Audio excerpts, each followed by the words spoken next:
இது சூப்பர் 60. இன்றைய நாளில் அறிய வேண்டிய அத்தனை செய்திகளையும் 60 நிமிடங்களில் தரும் விறுவிறுப்பான தொகுப்பு. அந்த வகையில் முதலாவதாக பண்டிகை காலத்தையொட்டி ரயில்வே டிக்கெட்டிலும் தள்ளுபடி அறிவிக்கப்பட்டுள்ளது.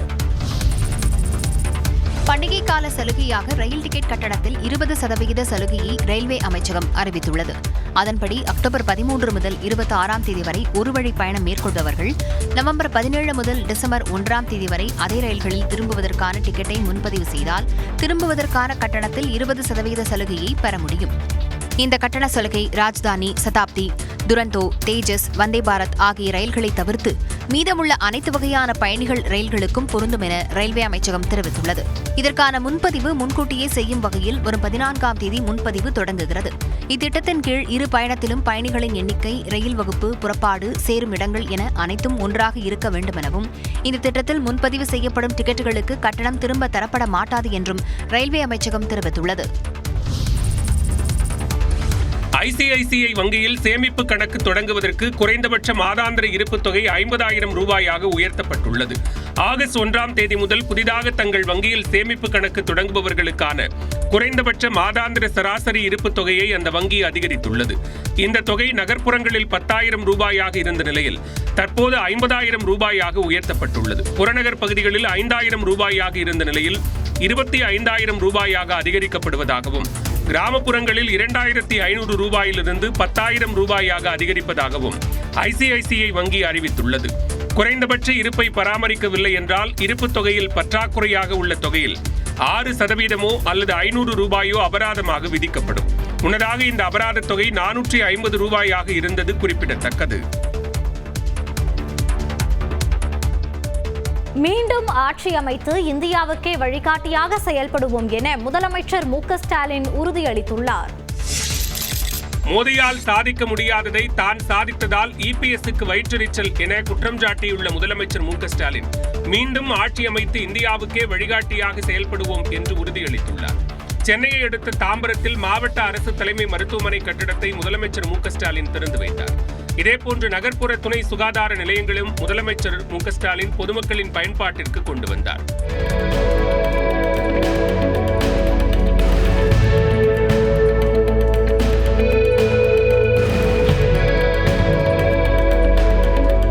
தொடர்ந்து பல்லாவரத்தில் வருவாய் மற்றும் பேரிடர் மேலாண்மை துறை சார்பில் பயனாளிகளுக்கு வீட்டுமனை பட்டாக்களை முதலமைச்சர் வழங்கினார். இதில் பேசிய அவர் மீண்டும் திமுக ஆட்சி அமைத்து இந்தியாவுக்கு வழிகாட்டியாக செயல்படும் என்றார். நீங்க கூட்டணி வச்சிருக்கிற ஒன்றிய அரசால கூட மறுக்க முடியாத அளவுக்கு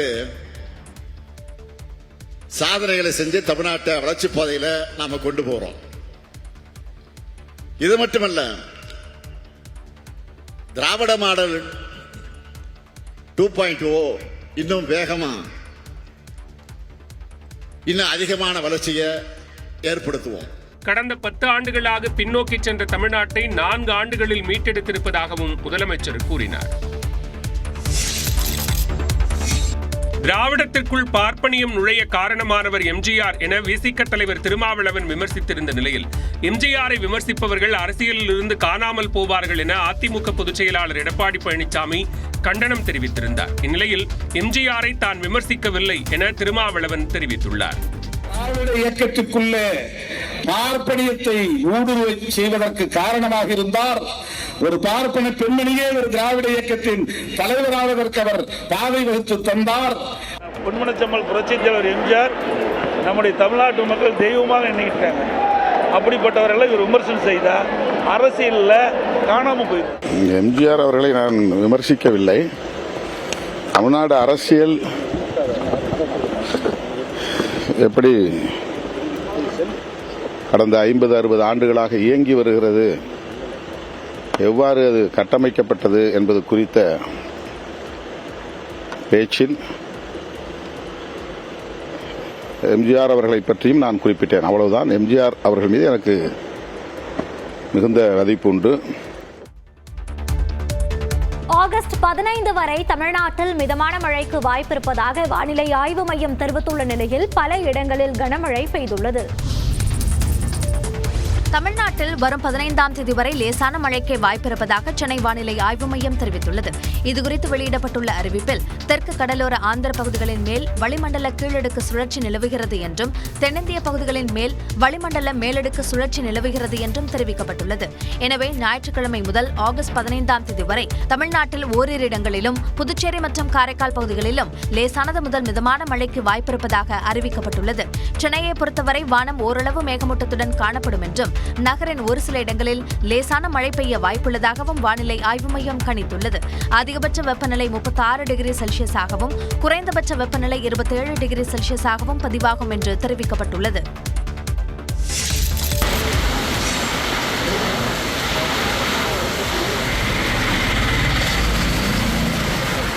கொடைக்கானல் மற்றும் அதன் சுற்றுவட்டார பகுதிகளில் பெய்த மழையால் குளுமையான சூழல் நிலவியது. திண்டுக்கல் மாவட்டம் கொடைக்கானல் மலைப்பகுதிகளில் 1 மணி நேரத்திற்கு மேலாக கனமழை கொட்டி தீர்த்தது. ஏரிச்சாலை, அப்சர்வேட்டரி, நாயுடுபுரம், ஆனந்தகிரி, கல்லுக்குழி, பெருமாள்புரம் உள்ளிட்ட பகுதிகளில் பெய்த மழையால் குளுமையான சூழல் நிலவியது.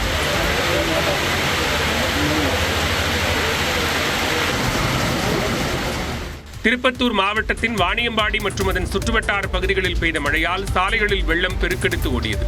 கொடையாஞ்சி, அம்பலூர், பெரியப்பேட்டை, நியூடவுன், செட்டியப்பனூர் உள்ளிட்ட பகுதிகளில் காற்றுடன் கனமழை பெய்தது. சாலைகளில் மழைநீர் தேங்கியதால் வாகன ஓட்டிகள் அவதிக்குள்ளாகினர்.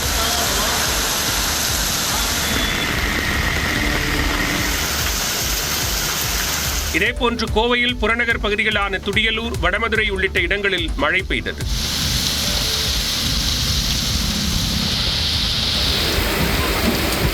அதே சமயம் கோவை நகர்ப்பகுதிகளில் வெயில் வாட்டியது குறிப்பிடத்தக்கது.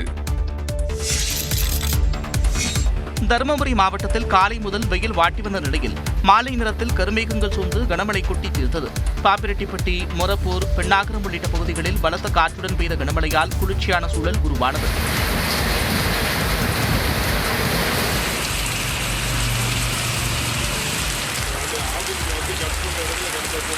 பெரம்பலூர் மாவட்டத்தில் வேப்பந்தட்டை, ஆலந்தூர், செட்டிக்குளம், குன்னம் உள்ளிட்ட பகுதிகளில் கனமழை வெளுத்து வாங்கியது. இதனால் சாலைகளின் தாழ்வான பகுதிகளில் மழைநீர் தேங்கியதால் வாகன ஓட்டிகள் அவதியடைந்தனர்.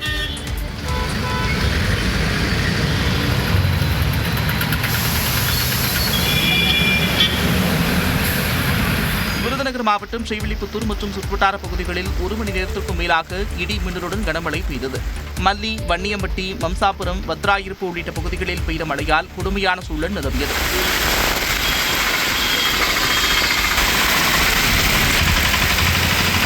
இதேபோல கரூர் மாநகர் மற்றும் அதனை சுற்றியுள்ள இடங்களிலும் மிதமான மழை பெய்ததால் மக்கள் மகிழ்ச்சியடைந்தனர்.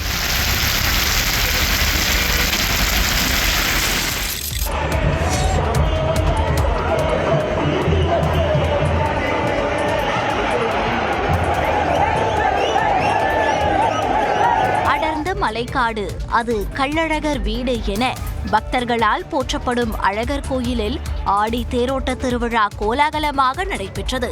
கடந்த 1ஆம் தேதி மதுரை அழகர் கோயிலில் ஆடி பெருந்திருவிழா கொடியேற்றத்துடன் தொடங்கியது.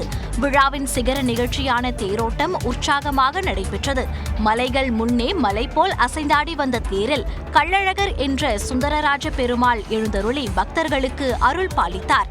உணர்ச்சி பெருக்கில் கோவிந்தா கோவிந்தா என பக்தர்கள் கோஷங்கள் எழுப்பினர்.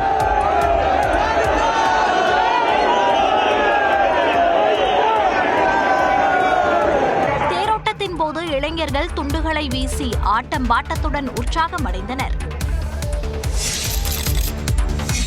கள்ளழகர் கோயில் ஆடி தேரோட்டத்தை காண சுற்றுவட்டார பகுதிகளிலிருந்து மாட்டு வண்டி கட்டிக்கொண்டு வந்திருந்த பக்தர்கள் பொங்கல் வைத்தும் கிடாவட்டியும் அன்னதானம் வழங்கினர். ரொம்ப நல்லா பண்ணியிருக்காங்க. கோவில் ஏற்பாடு நிர்வாகம் நல்லா பண்ணியிருக்காங்க. பாராட்டுதலுக்குரியது கள்ளழகருடைய தரிசனமும் நல்லா இருக்கு. எல்லாமே நல்லா பண்ணியிருக்காங்க. சொந்தக்காரன் கிடையாது, எல்லாருக்கும் போடுவான். சமைச்சிருந்த யாராச்சும் உட்காந்தானே எல்லாம் போடுறது. வருஷம் வருஷம் வந்துடுவான். எந்த வருஷமா அது என்ன, அது மழை பெய்யுது, இடி பெய்யுது, குடிக்க கஞ்சிலாட்ட கூட சரி, வருஷம் வருஷம் நாங்கள் குலசாமிக்கு வந்துடுவோம்.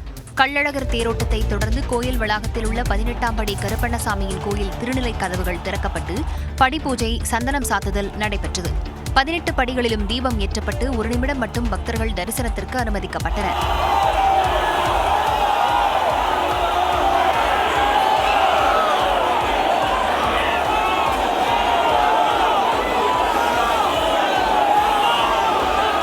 ஆண்டுக்கு ஒருமுறை நடைபெறும் இந்த நிகழ்வைக் கண்டு பக்தர்கள் பரவசமடைந்தனர். சாத்தூர் அருகே பட்டாசு ஆலை வெடிவிபத்தில் 3 பேர் உயிரிழந்த நிலையில் அவர்களின் குடும்பத்திற்கு தலா 4 லட்சம் ரூபாய் நிவாரணம் அறிவிக்கப்பட்டுள்ளது. விருதுநகர் மாவட்டம் சாத்தூர் அருகே வீட்டில் பட்டாசு தயாரித்த போது ஏற்பட்ட வெடிவிபத்தில் 3 பேர் பலியான நிலையில் அந்த வீட்டின் உரிமையாளர் கைது செய்யப்பட்டார். விஜய கரிசல்குளம் கிழக்கு தெருவைச் சேர்ந்த பொன்னுபாண்டியன் என்பவருக்கு சொந்தமான வீட்டில் அனுமதியின்றி பட்டாசு தயாரித்து வந்ததாக கூறப்படுகிறது. அப்போது திடீரென ஏற்பட்ட மின்சார உராய்வின் காரணமாக பட்டாசுகள் வெடித்து சிதறியுள்ளன. இந்த வெடிவிபத்தில் பட்டாசு தயாரிப்பில் ஈடுபட்டுக் கொண்டிருந்த 3 பேர் உடல் கருகி பலியாகினர். இதில் படுகாயமடைந்த மாரியம்மாள் 90 விழுக்காடு தீக்காயங்களுடன் சிவகாசி அரசு மருத்துவமனையில் சிகிச்சை பெற்று வருகிறார். சட்டவிரோதமாக பட்டாசு தயாரிப்பில் ஈடுபட்டதாக வீட்டின் உரிமையாளர் பொன்னுபாண்டியன் மீது வழக்கு பதிவு செய்யப்பட்ட நிலையில் அவர் கைது செய்யப்பட்டார். இதில் உயிரிழந்தவர்களுக்கு முதலமைச்சர் மு க ஸ்டாலின் இரங்கல் தெரிவித்துள்ளார். மேலும் உயிரிழந்தவர்களின் குடும்பத்துக்கு தலா 4 லட்சம் ரூபாயும் சிகிச்சை பெறுவோருக்கு 1 லட்சம் ரூபாயும் வழங்க உத்தரவிட்டுள்ளதாக முதலமைச்சர் தெரிவித்தார். ராமதாசுடன் 40 முறை பேசியதாகவும் இல்லாத பொல்லாதவற்றை அவரை சுற்றியுள்ள பூசாரிகள் கூறுவதாகவும் அன்புமணி ராமதாஸ் விமர்சித்துள்ளார். ராமதாஸ் தரப்பு மனு தள்ளுபடி செய்யப்பட்டதை அடுத்து திட்டமிட்டபடி அன்புமணி ராமதாஸ் தலைமையில் பாமக பொதுக்குழு கூட்டம் சென்னை மாமல்லபுரம் அருகே உள்ள தனியார் விடுதியில் நடைபெற்றது. பொதுக்குழுவில் பேசிய அன்புமணி ராமதாஸ் பொறுப்புக்கும் பதவிக்கும் ஆசைப்படுபவன் தாம் அல்ல என்றும் காலத்தின் கட்டாயத்தால் தான் இங்கு நிற்பதாகவும் தெரிவித்தார். மேலும் திமுக ஆட்சியை வீட்டிற்கு அனுப்புவது மற்றும் அடுத்து யார் ஆட்சிக்கு வர வேண்டும் என தீர்மானிப்பது என 2 இலக்குகள் பாமகவுக்கு இருப்பதாக அன்புமணி ராமதாஸ் கூறினார். ராமதாசுடன் தான் 40 முறை பேசி சமாதான முயற்சியில் ஈடுபட்டதாகவும் அன்புமணி கூறினார். ஒரு முறை 2 முறை கிடையாது, 40 முறைக்கு மேல நான் பேசியிருக்கிறேன். பேசாமலா இல்லை, நேத்து கூட நான் பேசியிருக்கிறேன். காலையில் ஐயா சரின்னு சொல்லுவாரு, அப்புறம் நம்ம பூஜாரி இருக்காங்கல்ல, இவனுங்க போய் அங்க போய் இல்லை அப்படி சொன்ன அடுத்த நாள் காலையில இல்ல நான் அப்படி சொல்லல. தொடர்ந்து பேசிய அவர் தேர்தல் ஆணையத்தால் பாமகவுக்கு மாம்பழ சின்னம் ஒதுக்கப்பட்டுள்ளதாகவும் பீகார் சட்டமன்ற தேர்தல் மற்றும் தமிழ்நாடு புதுச்சேரி சட்டமன்ற தேர்தல்களில் மாம்பழ சின்னத்தில் போட்டியிட உள்ளதாகவும் கூறினார். பாமகவின் தலைவராக மேலும் ஓராண்டிற்கு அன்புமணியே நீடிப்பார் என்று அக்கட்சியின் பொதுக்குழு கூட்டத்தில் தீர்மானம் நிறைவேற்றப்பட்டுள்ளது. செங்கல்பட்டு மாவட்டம் மாமல்லபுரம் அடுத்த பூஞ்சேரியில் அன்புமணி தலைமையில் பாமகவின் பொதுக்குழு கூட்டம் நடைபெற்றது. இதில் அன்புமணிக்கு அருகே ராமதாஸிற்கு காலி இருக்கை ஒன்று மேடையில் போடப்பட்டிருந்தது. இதில் பேசிய அன்புமணி ராமதாஸ் வழியில் பாமக தொடர்ந்து செயல்படும் என்று கூறினார். மருத்துவர் ஐயா அவர் வழியில் அவர் கொள்கைகளை நிலைநாட்ட பாட்டாளி மக்கள் கட்சி தொடர்ந்து பாடுபடும். அடுத்த ஆண்டு ஆகஸ்ட் மாதம் உட்கட்சி தேர்தல் நடத்தப்படும் வரை அன்புமணியே கட்சித் தலைவராக நீடிப்பார் என்று பொதுக்குழுவில் தீர்மானம் நிறைவேற்றப்பட்டது. 2026 சட்டமன்ற தேர்தல் நெருங்கும் சூழலில் உட்கட்சி தேர்தலை உடனடியாக நடத்த முடியாததால் பொதுச் செயலாளராக வடிவேல் ராவணனும் பொருளாளராக திலகபாமாவும் அதே பொறுப்பில் நீடிப்பார்கள் என்று தீர்மானத்தில் குறிப்பிடப்பட்டது. வன்னியர்களுக்கு விரைவில் உள் இடஒதுக்கீடு வழங்காவிட்டால் சிறை நிரப்பும் போராட்டம் நடத்தப்படும் என்றும் தீர்மானம் கொண்டுவரப்பட்டது. மேலும் தமிழ்நாடு அரசுக்கு வழங்க வேண்டிய ஒருங்கிணைந்த கல்வித்திட்ட நிதியான 2151 கோடியை மத்திய அரசு உடனடியாக வழங்க வேண்டும் என்று பாமக பொதுக்குழு கூட்டத்தில் தீர்மானம் நிறைவேற்றப்பட்டது. இதேபோன்று 19 தீர்மானங்கள் நிறைவேற்றப்பட்டன. அன்புமணி தலைமையிலான பொதுக்குழு கூட்டம் குறித்து சொல்வதற்கு ஒன்றும் இல்லை என பாமக நிறுவனர் ராமதாஸ் கூறியுள்ளார். மயிலாடுதுறை மாவட்டம் பூம்புகாரில் வன்னியர் சங்க மகளிர் மாநாடு நடைபெறுகிறது. இதில் கலந்து கொள்ள பாமக நிறுவனர் ராமதாஸ் விழுப்புரம் தைலாபுரம் வீட்டில் இருந்து புறப்பட்டார். அப்போது செய்தியாளர்களை சந்தித்த அவர் அன்புமணி தலைமையிலான பொதுக்குழு கூட்டம் குறித்து சொல்வதற்கு ஒன்றுமில்லை என்று கூறினார். நான் சொல்லுவதற்கு ஏதுமில்லை. நாளை மாநாட்டுக்கு நீங்கள் வாருங்கள், அவசியம் வாருங்கள், மாநாட்டை வந்து பாருங்கள். வன்னியர் சங்க மகளிர் பெருவிழா மாநாட்டில் அனைவரும் குடும்பத்துடன் கலந்து கொள்ள வேண்டும் என்று ராமதாஸ் அழைப்பு விடுத்தார். முன்னதாக அன்புமணி தலைமையில் நடைபெற்ற பாமக பொதுக்குழு கூட்டத்தின் பேனரில் ராமதாஸின் புகைப்படம் இடம்பெற்றதோடு மேடையிலும் ராமதாஸுக்கென தனி இருக்கை போடப்பட்டது. தமிழக மீனவர்கள் இலங்கை கடற்படையால் தொடர்ந்து கைது செய்யப்படும் நிலையில் சிறை அச்சத்திலேயே வாழ்ந்து வருவதாக முதலமைச்சர் மு க ஸ்டாலின் கூறியுள்ளார். இலங்கை கடற்படையால் சிறைப்பிடிக்கப்பட்ட தமிழ்நாடு மீனவர்கள் அனைவரையும் விடுவிக்க நடவடிக்கை எடுக்க வேண்டும் என்று வெளியுறவுத்துறை அமைச்சர் ஜெய்சங்கருக்கு முதலமைச்சர் மு க ஸ்டாலின் கடிதம் எழுதியுள்ளார். இது தொடர்பாக அவர் எழுதிய கடிதத்தில் ராமநாதபுரம் மாவட்டத்தைச் சேர்ந்த 7 மீனவர்கள் கைது செய்யப்பட்ட சம்பவத்தை சுட்டிக்காட்டியிருப்பதுடன் மீனவர்கள் சிறை அச்சத்திலேயே வாழ்ந்து வருவதாகவும் தெரிவித்துள்ளார். மேலும் மீனவர்கள் நீண்ட நாட்கள் சிறையில் இருப்பதால் அவர்களின் குடும்பம் மன உளைச்சலுக்கும் நிதி நெருக்கடிக்கும் உள்ளாவதாகவும் தெரிவித்துள்ளார். கைது செய்யப்பட்ட அனைத்து மீனவர்களையும் அவர்களது மீன்பிடி படகுகளுடன் உடனடியாக விடுவிக்க இந்திய அரசு உறுதியான ஒருங்கிணைந்த நடவடிக்கைகளை முன்னெடுக்க வேண்டும் என முதலமைச்சர் மு க ஸ்டாலின் கேட்டுக் கொண்டுள்ளார்.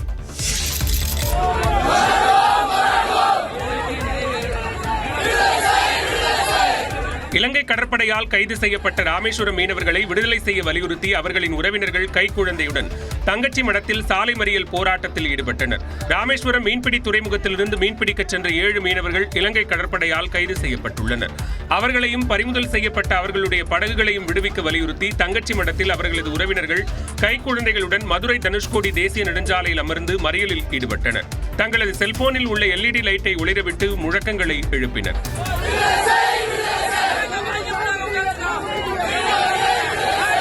2 மணி நேரத்திற்கு மேலாக சாலை மறியல் போராட்டம் நடைபெற்றதால் அப்பகுதியில் போக்குவரத்து முற்றிலும் பாதிக்கப்பட்டது. வார விடுமுறை என்பதால் ராமேஸ்வரத்திற்கு வரக்கூடிய பிரதான சாலையில் 5 கிலோமீட்டர் தூரத்திற்கு இருபுறமும் வாகனங்கள் அணிவகுத்து நின்றன.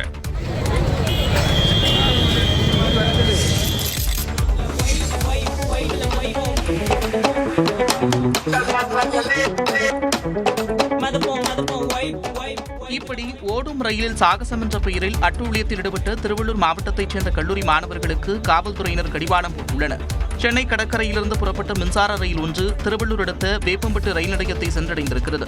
அப்போது கல்லூரி மாணவர்கள் சிலர் சாகசம் என்ற பெயரில் தாங்கள் கற்றுக்கொண்ட வித்தைகளை காட்டியுள்ளனர். ஒரு சில மாணவர்கள் ஆபத்தை உணராமல் ரயில் ஜன்னல் கம்பிகளை பிடித்துக் கொண்டு தொங்கியபடி பயணம் செய்தனர். இது தொடர்பான வீடியோ வெளியாகியிருக்கும் நிலையில் திருவள்ளூர் ரயில்வே இருப்பு பாதை காவல்துறையினர் வழக்கு பதிவு செய்து விசாரணை மேற்கொண்டனர். அதில் ரயிலில் அடாவடி செய்தது பச்சையப்பன் கல்லூரி மாணவர்கள் என்பது தெரியவந்தது. இதனையடுத்து அவர்களை கைது செய்த காவல்துறையினர் அவர்களின் பெற்றோரையும் வரவழைத்து அறிவுறுத்தினர். மாணவர்களின் எதிர்காலத்தை கருத்தில் கொண்டு எச்சரித்த காவலர்கள் காவல் நிலைய ஜாமீனில் விடுவித்து அனுப்பினர்.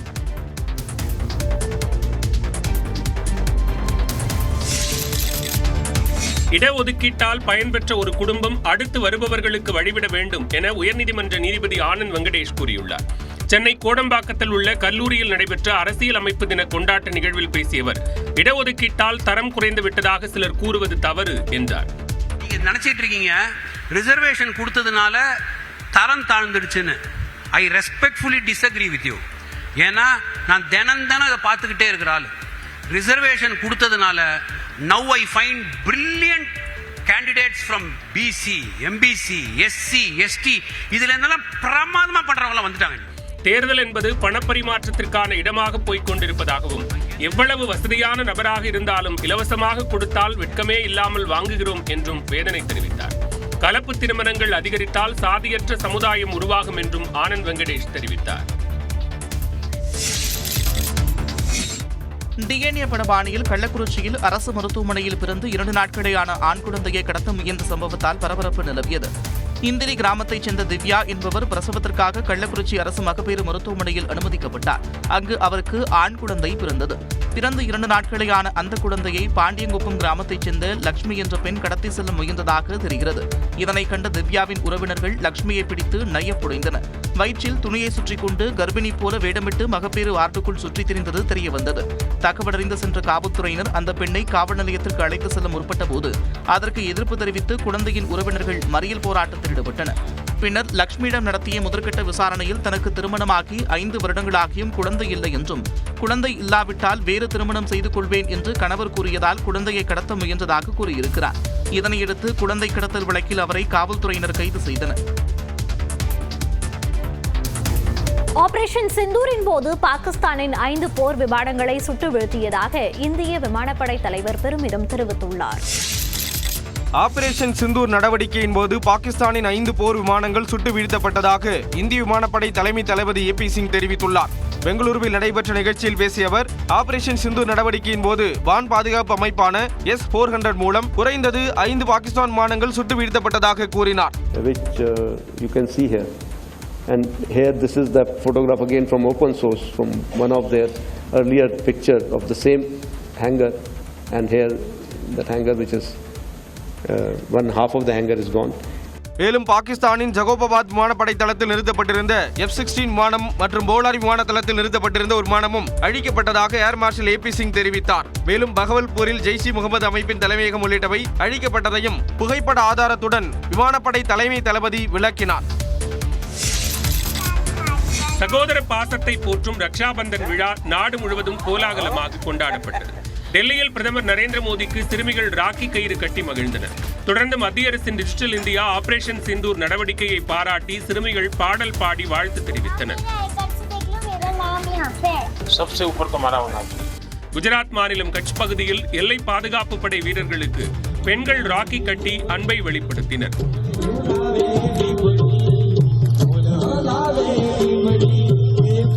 உத்தரப்பிரதேச மாநிலம் லக்னோவில் உள்ள சிறைச்சாலை முன்பு குவிந்த பெண்கள் சிறையில் உள்ள தங்களது சகோதரர்களுக்கு ராக்கி அணிவித்தனர். ரக்ஷாபந்தனையொட்டி சுற்றுச்சூழலை பாதுகாப்பது குறித்து விழிப்புணர்வு ஏற்படுத்தும் விதமாக பீகார் மாநிலம் பாட்னாவில் முதலமைச்சர் நிதிஷ்குமார், துணை முதலமைச்சர் சம்ரத் சௌதாரி ஆகியோர் மரத்திற்கு ராக்கி கயிறு கட்டி கொண்டாடினர். இதேபோன்று மத்திய பிரதேச மாநிலம் போபாலில் மத்திய அமைச்சர் சிவராஜ் சிங் சௌகான் மரத்திற்கு ராக்கி கயிறு கட்டினார்.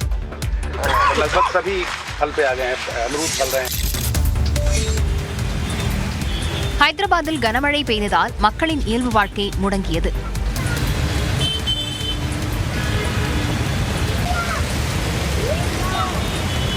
செகந்திராபாத், தர்னாகா, அமீர்பேட், குக்கட்பள்ளி, கச்சிபௌலி உள்ளிட்ட இடங்களில் சாலைகளில் தண்ணீர் தேங்கி வெள்ளக்காடாக காட்சியளித்தது.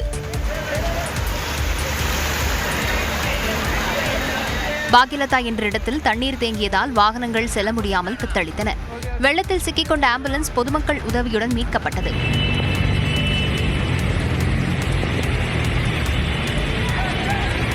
அதிகபட்சமாக அப்துல்லா பர்மேட் பகுதியில் 135.5 மில்லிமீட்டர் மழை பதிவாகி இருப்பதாக வானிலை மையம் தெரிவித்துள்ளது.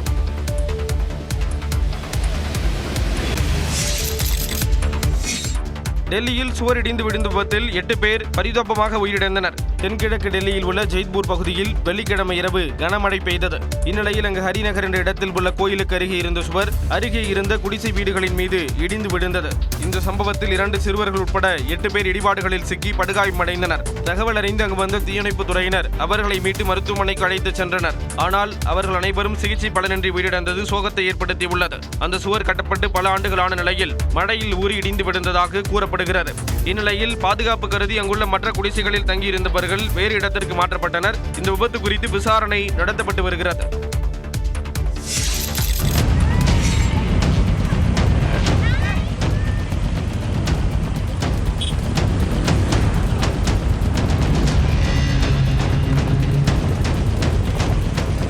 கேரளாவில் சுற்றுலாவுக்கு சென்ற இடத்தில் ஆற்றில் குளித்தபோது கோவையைச் சேர்ந்த கல்லூரி மாணவர்கள் 2 பேர் நீரில் அடித்துச் செல்லப்பட்டு உயிரிழந்த சம்பவம் அதிர்ச்சியை ஏற்படுத்தியுள்ளது.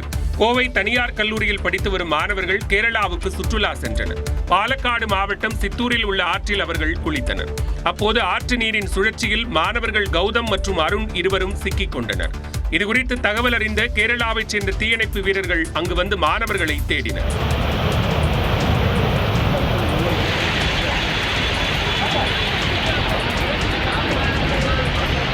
முதலில் கௌதம் சடலமாக மீட்கப்பட்டார். காணாமல் போன அருணை தேடும் பணி தொடர்ந்து நடைபெற்று வந்த நிலையில் அவரும் உயிரிழந்தது தெரிய வந்தது. அவரது உடலும் மீட்கப்பட்டது. சர்வதேச விண்வெளி நிலையத்திற்கு சென்ற 4 வீரர்கள் மீண்டும் பூமிக்கு திரும்பினர்.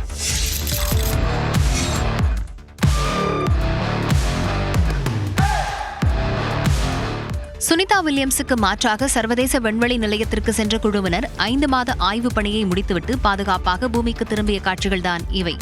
அமெரிக்க விண்வெளி ஆய்வு நிறுவனமான நாசாவின் சார்பில் இந்திய வம்சாவளியைச் சேர்ந்த சுனிதா வில்லியம்ஸ் மற்றும் புட்ச் வில்மோரும் கடந்த ஆண்டு ஜூன் மாதம் சர்வதேச விண்வெளி நிலையத்துக்கு அனுப்பப்பட்டனர்.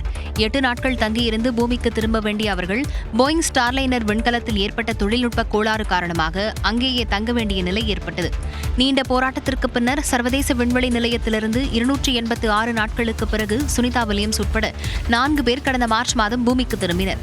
இந்த குழுவினருக்கு பதிலாக ஸ்பேஸ் எக்ஸ் நிறுவனத்தின் க்ரூட்டன் விண்கலத்தினர் திட்டத்தின் மூலம் சர்வதேச விண்வெளி நிலையத்திற்கு சென்ற அமெரிக்காவின் ஆன் மெக்லீன், நிக்கோல் ஏயர்ஸ் உட்பட 4 விண்வெளி வீரர்கள் அங்கு ஆய்வுப் பணியில் ஈடுபட்டனர். ஆன் மெக்லீன் தலைமையிலான குழுவினர் ஆய்வுப் பணியை முடித்துவிட்டு ஸ்பேஸ் எக்ஸ் விண்கலம் மூலம் தெற்கு கலிபோர்னியா கடற்பகுதிக்கு வந்து சேர்ந்தனர்.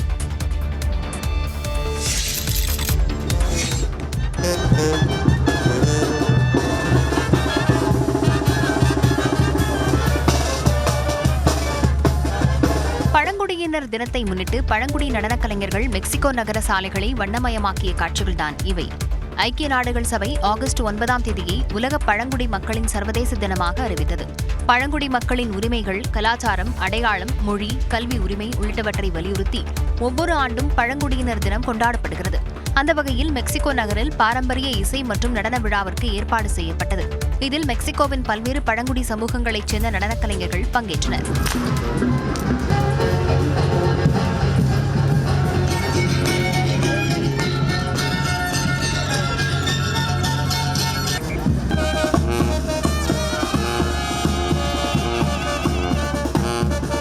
கண்கவர் ஆடைகளுடன் விதவிதமான முகமூடி அணிந்த நடனக் கலைஞர்களின் நடனம் பொதுமக்களை வெகுவாக கவர்ந்தது.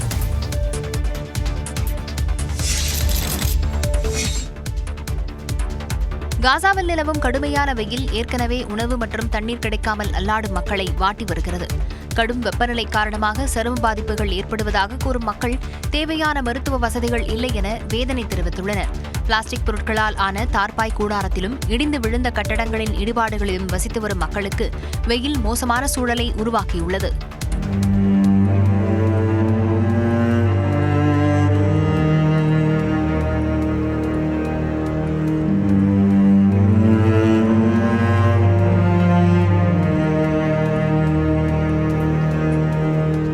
இந்த நிலையில் விமானம் மூலம் உலக நாடுகளின் உதவிப் பொருட்கள் காசாவில் விநியோகிக்கப்பட்டு வருகின்றன.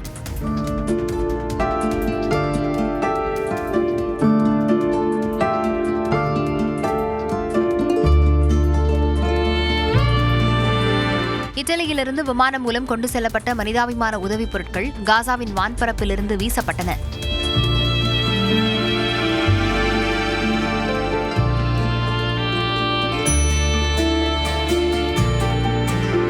இஸ்ரேல் தாக்குதல் தொடரும் சூழலில் உயிரிழந்த பாலஸ்தீனியர்களின் எண்ணிக்கை 61,369ஆக அதிகரித்துள்ளதாக அதிகாரிகள் தெரிவித்துள்ளனர். சுமார் 1,52,000 பேர் காயமடைந்திருப்பதாகவும் கூறியுள்ளனர்.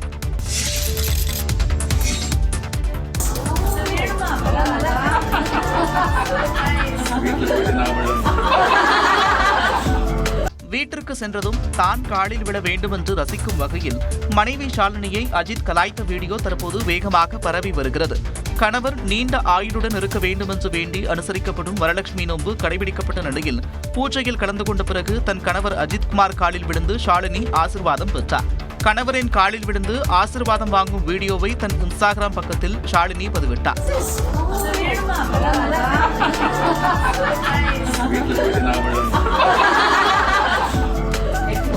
வீடியோவில் ஷாலினி காலில் விழுந்ததை குறிப்பிட்டு வீட்டிற்கு சென்றதும் தானும் அவர் காலில் விழ வேண்டும் என்று அஜித் கூறியிருப்பதை ரசிகர்கள் சிலாகித்து வருகின்றனர். அரியலூர் மாவட்டத்தில் கத்திமுனையில் குடும்பத்தினரை மிரட்டி காதலியை அழைத்துக் கொண்டு காரில் சென்ற காதலனை காவலர்கள் தேடி வருகின்றனர்.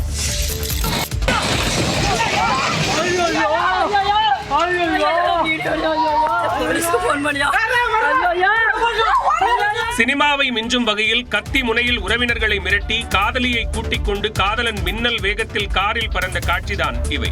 அரியலூர் மாவட்டம் செங்கராயன் கட்டளையைச் சேர்ந்த அனுஷியா புதுக்கோட்டை மாவட்டம் மாங்குடியைச் சேர்ந்த குமரேசனை இன்ஸ்டாகிராம் மூலம் பழகி காதலித்ததாக கூறப்படுகிறது. அதற்கு இரு வீட்டாரும் கடும் எதிர்ப்பு தெரிவித்த நிலையில் அனுஷியாவை அவரது பெற்றோர் சின்ன பட்டாக்காடு கிராமத்தில் உள்ள அக்கா வீட்டில் தங்க வைத்தனர். தனது அக்கா வீட்டின் முகவரியை குமரேசனுக்கு அளித்த அனுஷியா தப்பியோட திட்டமிட்டதாக கூறப்படுகிறது. அதன்படி தனது நண்பர்களுடன் சின்ன பட்டாக்காடு கிராமத்திற்கு வந்த குமரேசன் கத்தி முனையில் அனுஷியாவின் உறவினர்களை மிரட்டி அவரை காரில் அழைத்துச் சென்றார்.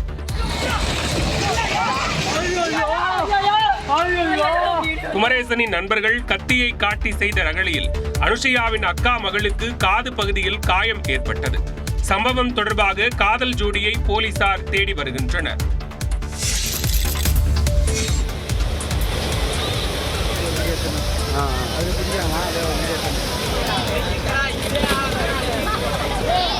மேட்டூர் அணையிலிருந்து திறக்கப்பட்ட உபரி நீரில் சேலத்தில் உள்ள 39 ஏரிகள் நிரம்பின. கடந்த மாதம் 29ஆம் தேதி மேட்டூர் அணை முழு கொள்ளளவை எட்டியது. இதனால் அணையிலிருந்து உபரி நீர் திறக்கப்பட்டது.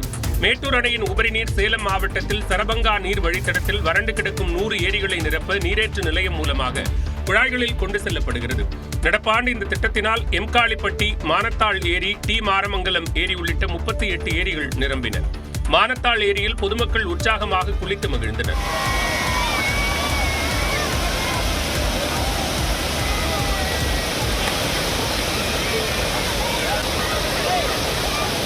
ஏரிகள் நிரம்பியதால் 2000 ஏக்கர் விவசாய நிலம் பாசன வசதியை பெற்றுள்ளன.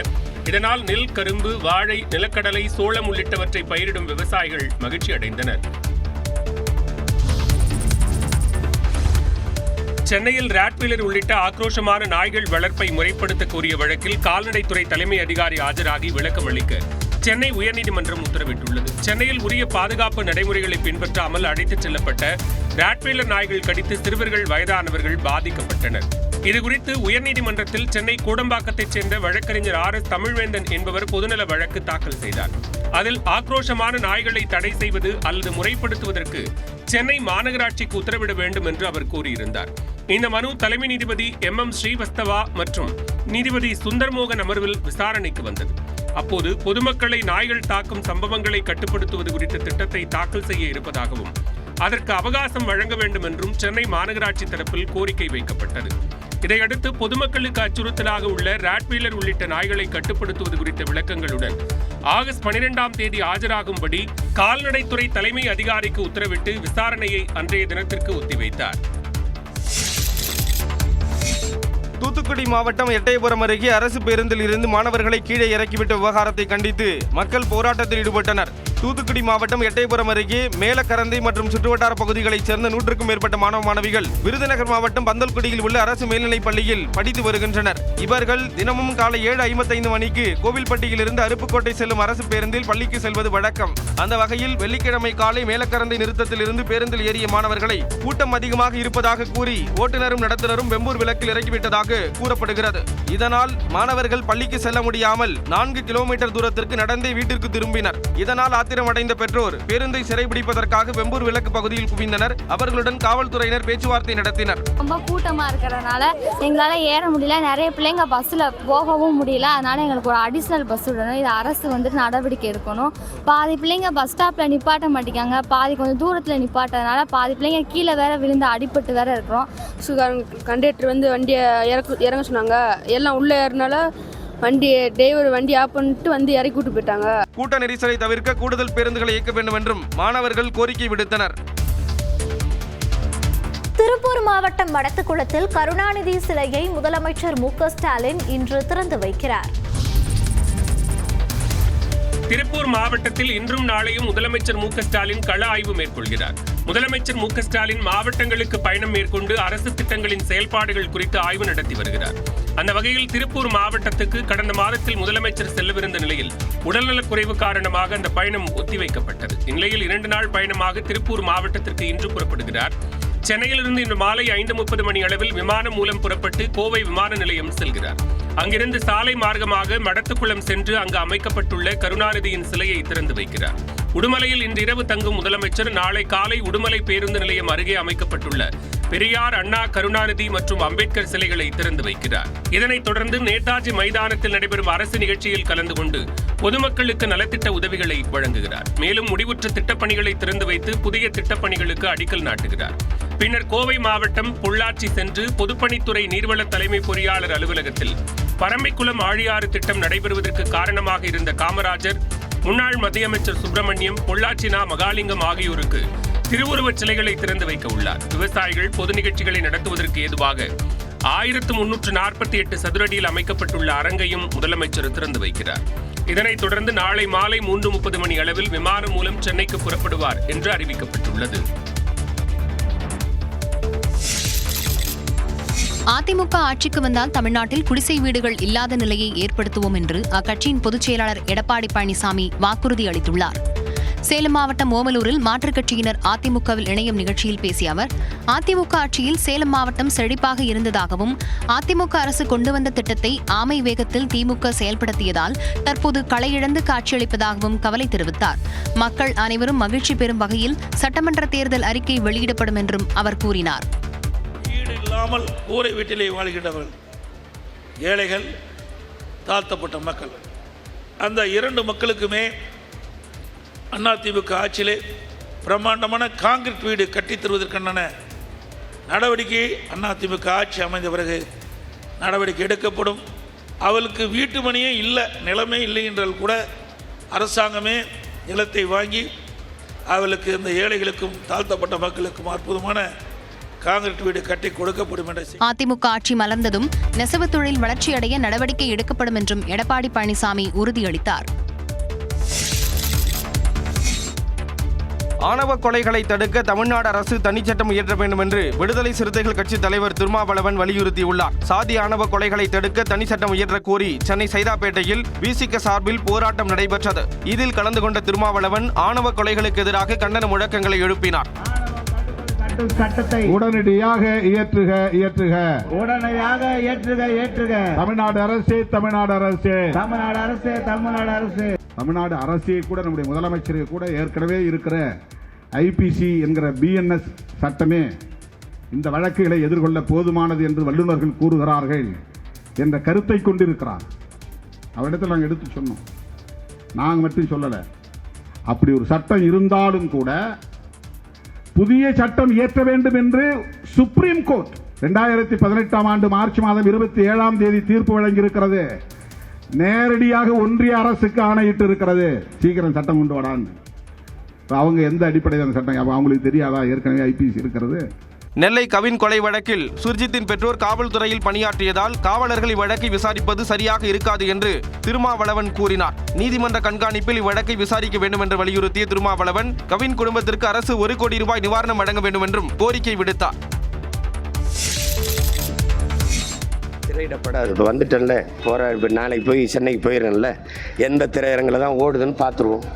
தமிழ்நாட்டில் கிங்டம் திரைப்படம் தொடர்ந்து திரையிடப்படுவது தொடர்பான கேள்விக்கு நாம் தமிழர் கட்சி ஒருங்கிணைப்பாளர் சீமான் இவ்வாறு பதிலளித்தார். மதுரை விமான நிலையத்தில் செய்தியாளர்களை சந்தித்த சீமான், இலங்கை தமிழர்கள் தொடர்பாக தவறான தகவல்களை கிங்டம் திரைப்படம் பதிவு செய்துள்ளதாக தெரிவித்தார். ஒரு படங்கள் இங்கே எடுக்கும்போது சின்னதாக ஒரு உரையாடல் வருது. இந்த சாதி சார்ந்தவர்கள் வருத்தப்படுவார்கள், இந்த மதத்தை சார்ந்தவர்கள் வருத்தப்படுவார்கள், பிரச்சனை வரும் சொல்லி நீங்கள் தணிக்கையில் நீக்கிற நீங்கள் இவ்வளவு ஒரு உலகத்தின் மூத்த இனம், ஒரு பெருத்த தமிழ் தேசிய இனத்தை அசிங்கப்படுத்தி ஒரு படம் வருது. இங்கே பிரச்சனை வரும், இங்கே கலவரம் வெடிக்கும்னு தெரியாதா? ஒரு சட்டம் ஒழுங்கு மீறல் நடந்தால் என்ன பண்ணுவீங்க? தொடர்ந்து பேசிய அவர், தேசிய கல்விக் கொள்கைக்கு மாநில கல்விக் கொள்கை மாற்று அல்ல என்றும் வெறும் பெயர் மட்டுமே மாற்றப்பட்டுள்ளதாகவும் விமர்சித்தார். எத்தனை இடங்கள் கிடைக்கும், எத்தனை இடத்தில் வெற்றி பெற முடியும் என்று கணக்கு போட்டுக்கொண்டு கூட்டணியில் இருக்கவில்லை என்று மதிமுக பொதுச் செயலாளர் வைகோ தெரிவித்துள்ளார். தூத்துக்குடியில் ஸ்டெர்லைட் போராட்ட வரலாறு இன்றைய அரசியல் என்ற தலைப்பில் மதிமுக பொதுக்கூட்டம் நடைபெற்றது. இதில் பேசிய அக்கட்சியின் பொதுச் செயலாளர் வைகோ, நீதிமன்றங்களில் வழக்குகள் தொடர்ந்து வாதாடி ஸ்டெர்லைட் ஆலை மூட காரணமாக இருந்தவன் தான் என்றும், ஸ்டெர்லைட் ஆலை ஒருபோதும் மீண்டும் தூத்துக்குடியில் வருவதற்கு அனுமதிக்க மாட்டோம் எனவும் கூறினார். எல்லா தரப்பினரும் புகழும் வகையில் திமுக தலைவர் மு.க. ஸ்டாலின் ஆட்சி நடத்தி வருவதாகவும், பல மாநில முதல்வர்கள் தமிழ்நாடு அரசின் திட்டங்களை பின்பற்றி வருவதாகவும் கூறினார். எத்தனை சீட்டு கிடைக்கும், எத்தனை சீட்டிலே ஜெயிக்க முடியும் என்று கணக்கு போட்டுக்கொண்டு இங்கே நாங்கள் கூட்டணியிலே உட்கார்ந்திருக்கவில்லை. நாங்கள் இதய சுத்தியோடு ஒரு கூட்டணி கட்சி செய்ய வேண்டிய கடமைகளை செய்து கொண்டு இந்த நாள் வரையிலும் ஒரு சொல் இந்த அரசை பற்றி நான் விமர்சித்தது கிடையாது. மனப்பூர்வமாக திமுகவோடு கரம் கோர்த்து பணியாற்றிக் கொண்டிருப்பதாகவும், எதையும் எதிர்பார்த்து கூட்டணியில் இல்லை என்றும் அவர் கூறினார். தெளிவா எப்பயும் சொல்லியாச்சுல்ல, நம்ம தான் இல்லையா? நம்ம இப்போ நடுநிலையா தான் இருக்கிறோம். வருகின்ற மாநாட்டில் தான் தேமுதிக தன் நிலைப்பாடை சொல்லும். தற்போது அதிமுக கூட்டணியில் தொடர்கிறீர்களா என செய்தியாளர் எழுப்பிய கேள்விக்கு தேமுதிக பொதுச் செயலாளர் பிரேமலதா விஜயகாந்த் அளித்த பதில்தான் இது. தமிழ்நாடு முழுவதும் உள்ளம் தேடி இல்லம் நாடி என்ற பெயரில் தேமுதிக பொதுச் செயலாளர் பிரேமலதா விஜயகாந்த் சுற்றுப்பயணம் மேற்கொண்டு வருகிறார். அந்த வகையில் தருமபுரி மாவட்டம் பென்னாகரம் சட்டமன்ற தொகுதிக்குட்பட்ட பாப்பாரப்பட்டி, பென்னாகரம், மூங்கில்மடுவு, ஊட்டமலை உள்ளிட்ட பகுதிகளில் மக்களை சந்தித்து ஆதரவு திரட்டினார். தொடர்ந்து செய்தியாளர்களை சந்தித்த அவர் அடுத்த ஆண்டு ஜனவரி மாதம் கடலூரில் நடைபெறவுள்ள தேமுதிக மாநாட்டில் சட்டமன்ற தேர்தல் கூட்டணி குறித்து அறிவிக்கப்படும் என்றார். எந்த சீட்டு, எத்தனை தொகுதி, எந்தெந்த வேட்பாளர்ன்றதெல்லாம் இப்ப நம்ம சொல்ல முடியாது. அதை நான் சொல்லியிருக்கேன். ஜனவரி 9 கடலூர்ல நம்ம மாநாட்டில் நம்ம கூட்டணி அறிவிப்போம். தமிழ்நாட்டில் எங்கு பார்த்தாலும் கொலை, கொள்ளை, செயின் பறிப்பு போன்ற சம்பவங்கள் நடைபெற்று வருவதாகவும் பிரேமலதா விஜயகாந்த் குற்றஞ்சாட்டியுள்ளார். நெல்லை கவின் ஆணவ கொலை வழக்கில் உண்மைத்தன்மையை கண்டறிவதற்காக சென்னை உயர்நீதிமன்ற வழக்கறிஞர்கள் குழு 2வது நாளாக ஆய்வு மேற்கொண்டுள்ளனர். கடந்த ஜூலை 27ஆம் தேதி நெல்லை கேடிசி நகர் பகுதியில் காதல் விவகாரம் தொடர்பாக கவின் என்ற ஐடி ஊழியர் ஆணவ கொலை செய்யப்பட்டார். இந்த வழக்கு விசாரணையை சிபிசிஐடி போலீசார் விசாரித்து வருகின்றனர். இந்நிலையில் இந்த ஆணவ கொலை தொடர்பாக பல்வேறு தகவல்கள் சமூக வலைதளத்தில் பரவி வரும் சூழலில் சென்னை உயர்நீதிமன்ற வழக்கறிஞர்களான சுரேஷ், தமிழ்வாணன் உள்ளிட்ட 5 பேர் கொண்ட வழக்கறிஞர்கள் குழு கவின் கொலை நடைபெற்ற இடத்தை பார்வையிட்டனர். இந்த குழு 2வது நாளாக நெல்லை மாவட்ட ஆட்சித்தலைவர், ஆதி திராவிட நலத்துறை அதிகாரிகள், சிபிசிஐடி போலீசார் உள்ளிட்டவர்களிடம் தகவல் திரட்டும் பணியில் ஈடுபட்டனர். தமிழக அரசு இது குறித்த தனி சட்டம் இயற்றுவது தொடர்பாக இதனுடைய தேவை என்ன என்பதை குறித்த விவரங்களையும் நாம் ஒரு படுகொலையின் அந்த நேரடியான பகுதியில் கள ஆய்வுகள் மூலமாக தகவல்களை திரட்டி சமூகத்திற்கு நாம் முன்வைக்க அந்த கடமையில் இருந்துதான் இது செய்யப்படுகிறது. இந்த வழக்கு தொடர்பான ஆவணங்களை அரசுக்கு சமர்ப்பிப்பதுடன் ஆணவ படுகொலைக்கு எதிரான சட்டம் இயற்ற வலியுறுத்தப்படும் என்றும் தெரிவித்துள்ளனர். திருவள்ளூர் மாவட்டம் புட்லூரில் ரயில் தண்டவாளத்தில் இளைஞர் சடலம் மீட்கப்பட்ட விவகாரத்தில் திடீர் திருப்பமாக அடியாட்கள் மூலம் திருமண பந்தத்தை மீறிய உறவில் இருந்த பெண் கொன்று வீசியது தெரியவந்துள்ளது. புட்லூரைச் சேர்ந்தவர் 30 வயதான மேத்யூ. இவர் அதே பகுதியில் உள்ள ரயில் தண்டவாளத்தில் கடந்த 18ஆம் தேதி சடலமாக மீட்கப்பட்டார். இதுகுறித்து மேத்யூவின் தந்தை சரவணன் அளித்த புகாரின் பேரில் காவல்துறையினர் வழக்கு பதிவு செய்து விசாரித்து வந்தனர்.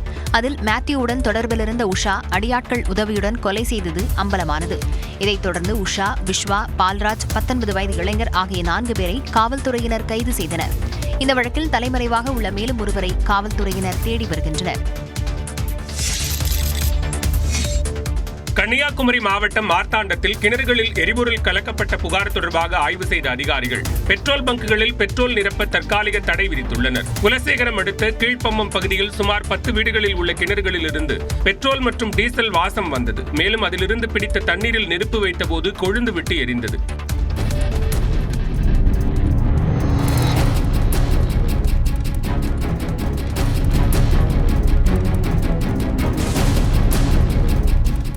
அப்பகுதியில் அரசு போக்குவரத்து பணிமனை மற்றும் 10க்கும் மேற்பட்ட பெட்ரோல் பங்குகள் இருப்பதால் எரிபொருள் கசிந்திருக்கலாம் என சந்தேகம் ஏற்பட்டது. இதனையடுத்து அப்பகுதிக்கு சென்ற இந்தியன் ஆயில் கார்ப்பரேஷன் மாசு கட்டுப்பாட்டு வாரிய அதிகாரிகள் பெட்ரோல் பங்குகளில் சோதனை செய்தனர். இந்நிலையில் முதற்கட்டமாக கீழ்ப்பம்மம் பகுதியில் உள்ள 2 பெட்ரோல் பங்குகளில் புதிதாக பெட்ரோல் மற்றும் டீசல் நிரப்ப தற்காலிக தடை விதிக்கப்பட்டுள்ளது. அடுத்த 60 நாட்களுக்குள் சென்னை மாநகராட்சியில் சுற்றித் திரியும் தெருநாய்களுக்கு ராபிஸ் தடுப்பூசி போடப்படும் என்று மாநகராட்சி மேயர் பிரியா தெரிவித்தார். சென்னை மணலி மண்டலம் மாத்தூர் MMDA பூங்காவில் சென்னை மாநகராட்சியில் உள்ள தெருநாய்களுக்கு வெறிநாய்க்கடி நோய் தடுப்பூசி மற்றும் அகப்புற ஒட்டுண்ணி நீக்கும் மருந்து செலுத்தும் முகாமினை மேயர் பிரியா தொடங்கி வைத்தார். பின்னர் செய்தியாளர்களை சந்தித்த அவர் ஒரு நாளைக்கு குறைந்தபட்சம் 100 தெருநாய்களுக்கு ராபிஸ் தடுப்பூசி செலுத்தப்படும் என்றார். கிட்டத்தட்ட ஒரு நாளைக்கு 30 குழுக்கள் என்று அமைக்கப்பட்டு ஒரு குழுக்கு 5 நபர்கள் என்று அமைக்கப்பட்டு ஒரு நாளைக்கு குறைந்தபட்சம் 100 நாய்க்களாவது இந்த ராபிஸ் வேக்சினேஷன் போடப்பட வேண்டும் என்று தெரிவித்திருக்கிறோம். அந்த வகையில் அடுத்து வரக்கூடிய 60 நாட்களுக்குள் சென்னை மாநகராட்சியில் இருக்கக்கூடிய அனைத்து பகுதியிலுமே திட்டம் நிறைவேற்றப்படும் என்று தெரிவித்திருக்கிறோம்.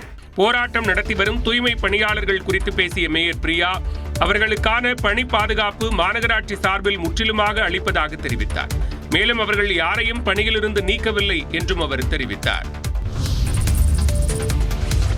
அண்மையில் அதிமுகவிலிருந்து விலகி திமுகவில் இணைந்த அன்வர் ராஜாவுக்கு இலக்கிய அணி தலைவராக பொறுப்பு வழங்கப்பட்டுள்ளது.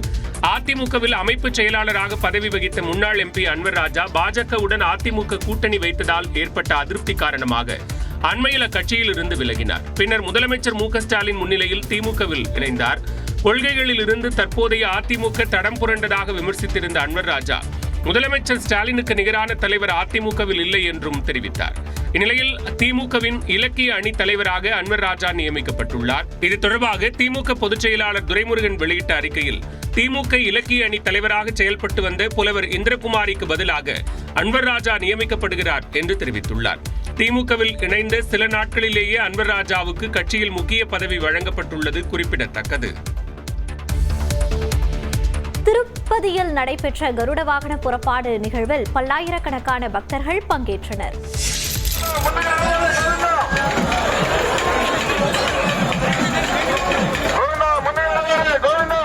பௌர்ணமியையொட்டி திருப்பதி ஏழுமலையான் கோயிலில் கருட வாகன புறப்பாடு கோலாகலமாக நடைபெற்றது.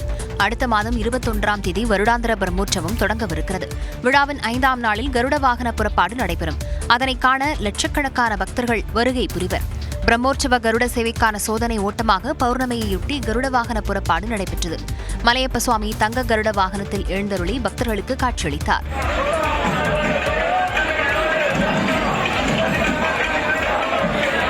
பிரம்மோற்சவ கருட வாகன புறப்பாடன்று அதிகாரிகள் ஊழியர்கள் பணியமர்த்துவது போல பணியமர்த்தி ஒத்திகை பார்க்கப்பட்டது.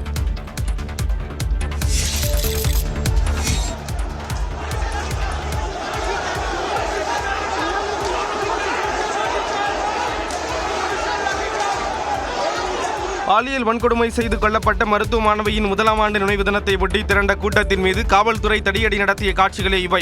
கொல்கத்தாவில் உள்ள ஆர்ஜிகர் மருத்துவக் கல்லூரி மருத்துவமனையில் பெண் பயிற்சி மருத்துவர் கடந்த ஆண்டு ஆகஸ்ட் மாதம் பாலியல் வன்கொடுமை செய்யப்பட்டு கொல்லப்பட்டார். இந்த சம்பவம் நாடு முழுவதும் பெரும் அதிர்வலையை ஏற்படுத்திய நிலையில் அவரின் 1ஆம் ஆண்டு நினைவு தினத்தை ஒட்டி பிரம்மாண்ட பேரணிக்கு அழைப்பு விடுக்கப்பட்டிருந்தது.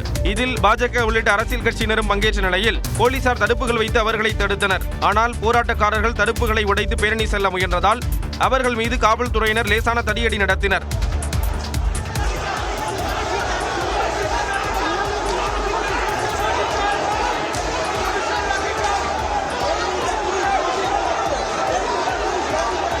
உயிரிழந்த மருத்துவ மாணவியின் பெற்றோரும் இந்த பேரணியில் பங்கேற்றனர். கர்நாடகாவில் பெண்ணை கொடூரமாக கொலை செய்துவிட்டு உடல் உறுப்புகளை துண்டு துண்டாக வெட்டி 10 இடங்களில் வீசிச் சென்ற சம்பவம் கதிகலங்க செய்திருக்கிறது.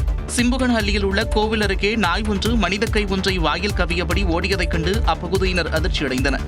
தகவல் அறிந்து சென்ற காவல்துறையினர் சோதனை நடத்தியதில் கோவிலிலிருந்து 1 கிலோமீட்டர் தூரத்தில் மற்றொரு பாலித்தீன் பையில் பெண்ணின் இன்னொரு கையும் கிடைத்திருக்கிறது.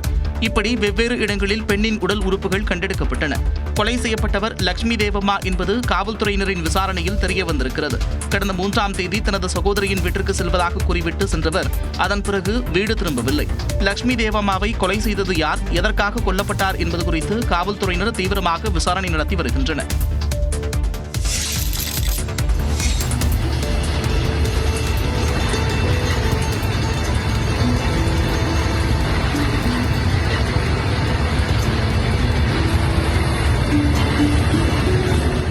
கிலோமீட்டர் நீளம் கொண்ட இந்தியாவின் மிகப்பெரிய இந்த சரக்கு ரயில் பயன்பாட்டிற்கு வந்தது.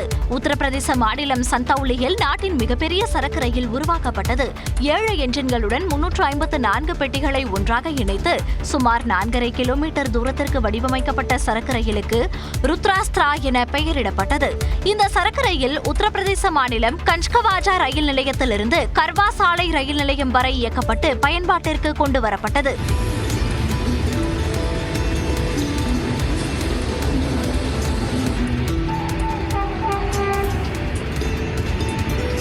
200 கிலோமீட்டர் தொலைவை இந்த சரக்கு ரயில் 5 மணி நேரத்தில் சென்றடைந்தது.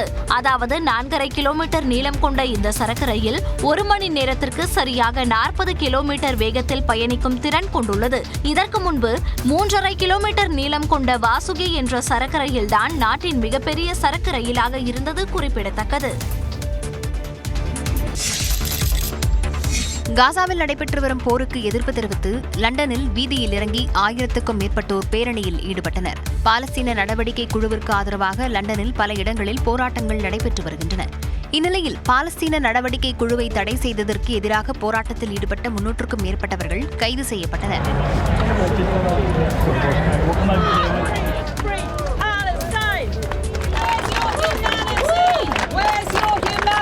இதேபோன்று துருக்கியில் உள்ள இஸ்தான்புலில் காசாவிற்கு ஆதரவாக ஆர்ப்பாட்டத்தில் ஈடுபட்டனர்.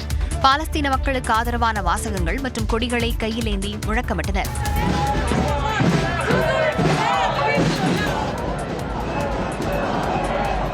காசா நகரத்தை கைப்பற்றும் இஸ்ரேல் அரசின் நடவடிக்கைக்கு எதிர்ப்பு தெரிவித்து டெல் அவீவில் இஸ்ரேலர்கள் போராட்டம் நடத்தினர். அவர்கள் மெழுகுவர்த்தி ஏந்தி இஸ்ரேல் பாதுகாப்பு அமைச்சக கட்டடத்தை நோக்கி பேரணியாக சென்றனர்.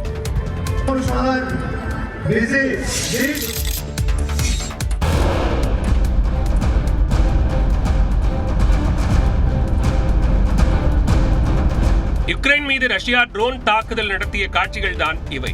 யுக்ரைன் நாட்டின் கட்டுப்பாட்டு மையங்கள், விமான நிலையம், வெளிநாடுகளில் இருந்து உதவிகளை பெறும் மையங்களில் ரஷ்யா தாக்குதல் நடத்தியதாக கூறப்படுகிறது. மேலும் கடந்த ஒரு வார காலகட்டத்தில் யுக்ரைனின் 8 ஏவுகணைகளை சுட்டு வீழ்த்தியதாகவும் 1508 ட்ரோன்களை வீழ்த்தியதாகவும் ரஷ்யா தெரிவித்துள்ளது. மேலும் கருங்கடலில் யுக்ரைன் நாட்டுக்கு சொந்தமான ஆளில்லாத படகுகள் அழிக்கப்பட்டதாகவும் ரஷ்யா அறிவித்துள்ளது. இந்நிலையில் ரஷ்யாவின் ரேடார் சிஸ்டமான NEC மீது தாக்குதல் நடத்தி அழித்ததாக யுக்ரைன் தெரிவித்துள்ளது.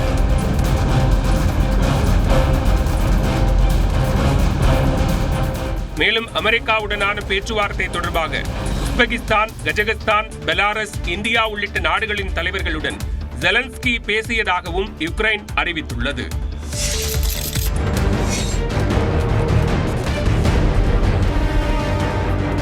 ஸ்பெயின் நாட்டில் அவிலா மாகாணத்தில் ஏற்பட்ட காட்டுத்தீ வேகமாக பரவி வருகிறது. ஸ்பெயின் தலைநகர் மாட்ரிட்டிலிருந்து சுமார் 100 கிலோமீட்டர் தொலைவில் உள்ள அவிலாவில் வெள்ளிக்கிழமை பிற்பகலில் திடீரென காட்டுத்தீ ஏற்பட்டது.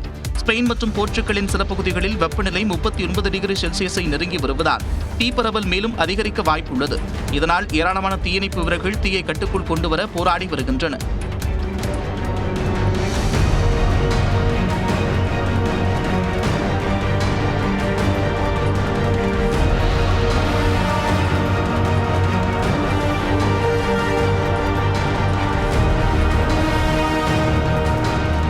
முதற்கட்டமாக சாலைகள், ரயில் பாதை பகுதிகளில் தீ பரவாமல் தடுக்க அதிகாரிகள் நடவடிக்கை மேற்கொண்டு வருகின்றனர்.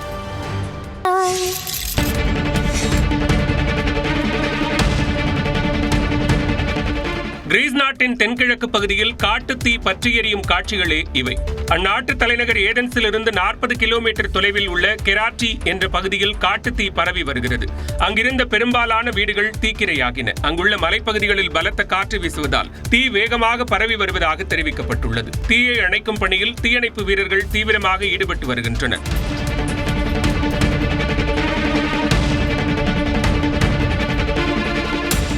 காட்டுத்தீ பரவி வரும் பகுதிகளில் இருந்து 100க்கும் மேற்பட்டோர் வெளியேற்றப்பட்டு பாதுகாப்பான இடங்களில் தங்க வைக்கப்பட்டுள்ளனர். ஜார்க்கண்ட் மாநிலம் சண்டில் ரயில் நிலையம் அருகே 2 சரக்கு ரயில்கள் தடம் புரண்டு விபத்துக்குள்ளானதில் 20க்கும் மேற்பட்ட பெட்டிகள் தண்டவாளத்தில் சரிந்து விழுந்துள்ளது. இதனால் ஜார்க்கண்ட் மாநில ரயில் சேவை பெரிதும் பாதிக்கப்பட்டது. சண்டில் ரயில் நிலையம் அருகே அதிகாலை 4:15 மணிக்கு தொழில்நுட்ப கோளாறு காரணமாக சரக்கு ரயில் தடம் புரண்டு விபத்துக்குள்ளானது. இதில் 5க்கும் மேற்பட்ட சரக்கு பெட்டிகள் அருகில் உள்ள தண்டவாளத்தில் சரிந்து விழுந்துள்ளன. இந்நிலையில் அதே தண்டவாளத்தில் வந்த மற்றொரு சரக்கு ரயில் தண்டவாளத்தில் கிடந்த சரக்கு பெட்டி மீது மோதி விபத்துக்குள்ளானது. இதனால் 20க்கும் மேற்பட்ட பெட்டிகள் சரிந்து விழுந்தன. மேலும் 2 பெட்டிகள் அருகில் உள்ள சாலையில் தூக்கி எறியப்பட்டன. சம்பவ இடத்திற்கு விரைந்த ரயில்வே அதிகாரிகள் 5க்கும் மேற்பட்ட JCBக்கள் உதவியுடன் சரிந்து கிடந்த சரக்கு பெட்டியை அப்புறப்படுத்தினர். இதன் காரணமாக சண்டில் டாடா நகர், சண்டில் முரி மற்றும் சண்டில் புருலியா உள்ளிட்ட வழித்தடங்களில் ரயில் சேவை பாதிக்கப்பட்டது. மேலும் வந்தே பாரத் உள்ளிட்ட 5க்கும் மேற்பட்ட நீண்ட தூர ரயில்கள் ரத்து செய்யப்பட்டன.